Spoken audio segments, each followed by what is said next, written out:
നമ്മുടെ ബിഗ് ബോസിൻ്റെ കിടിലൻ ടാസ്ക് വന്നിട്ടുണ്ട്. നമ്മുടെ നെവിൻ എന്തായാലും കളിക്കാൻ പറ്റത്തില്ല. ഈ ടാസ്ക് എന്തായാലും നെവിന് കോമൺ ആയിട്ട് കളിക്കാൻ പറ്റുന്ന ഒരു ടാസ്ക് അല്ല. നെവിനെ ബിഗ് ബോസ് അവോയ്ഡ് ചെയ്തിട്ടുണ്ട്.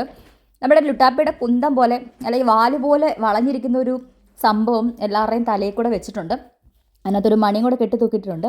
ഈ മണി അനങ്ങുവാണെങ്കിൽ ആദ്യം അനങ്ങുന്ന ആരാണോ അവർ ഔട്ടാവും. അപ്പം നമ്മുടെ നെവിനാണ് നോക്കുന്നത് ആരൊക്കെയാണ് അനങ്ങുന്നതെന്നുള്ളത്. അപ്പോൾ ആദ്യം കുറേ ആൾക്കാർ ചെയ്തു, കുറേ ടൈം ചെയ്തിട്ടും ആരുടെ അനങ്ങിയില്ല. അപ്പോൾ ബിഗ് ബോസ് പറയാണ് ഇനി എല്ലാവരും ഒറ്റക്കാലിൽ നിൽക്കുക, എവിടെ നിൽക്കുന്നോ അവിടെ ഒറ്റക്കാലിൽ നിൽക്കുക. ഒറ്റക്കാലിൽ താഴെ വെച്ചാലോ അല്ലെങ്കിൽ ഏതെങ്കിലും രീതിയിൽ അനങ്ങിയാലോ ആൾ ഔട്ടാവും. ഇപ്പം നെവിൻ എല്ലാവരെയും ഡിസ്ട്രാക്ട് ചെയ്യുന്നുണ്ട്. ആദ്യം സൗമാൻ അനങ്ങി, എന്തോ ചെയ്തുകൊണ്ടിരുന്ന സമയത്ത് സൗമാൻ അനങ്ങി. അതിനുശേഷം അനീഷേട്ടനെ ഒറ്റക്കാലിൽ നിന്നിട്ട് അനീഷേട്ടൻ അനങ്ങി. അതിനുശേഷം നമ്മുടെ നെവിൻ പിന്നെ ഒബ്വിയസ്ലി ടാർഗറ്റ് ചെയ്യുന്നത് അനുമോളായിരിക്കുമല്ലോ. അനുമോളുടെ അടുത്ത് നിന്നിട്ട് എന്തോ കമുക വനത്തിൽ നിന്ന് മണികണ്ഠൻ എത്തിയില്ലേ ശകുന്തള എന്ന് ചോദിക്കുന്നുണ്ട്.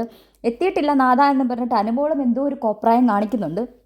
എന്തായാലും അനുമോളും ഔട്ടായോ ഇല്ലെന്ന് അറിയത്തില്ല. അപ്പം നൈസ് ഗെയിംസ് ഒക്കെയാണ് ബിഗ് ബോസിൽ ഇപ്പോൾ ലൈവിലൊക്കെ വരാൻ പോകുന്നത് എപ്പിസോഡിൽ. ഈ എപ്പിസോഡ് അടിപൊളിയായിരിക്കും. കോമഡി ഗെയിംസ് ആണ്. എന്തായാലും നെവിനെ ഒഴിവാക്കിയിട്ടാണ് കളിക്കുന്നത്. എന്താവുമെന്ന് അറിയത്തില്ല. നെവിൻ ഇത് അലമ്പാക്കോ നന്നായിട്ട് കളിക്കുമോ എന്നൊക്കെ നമുക്ക് നോക്കാം. കൂടുതൽ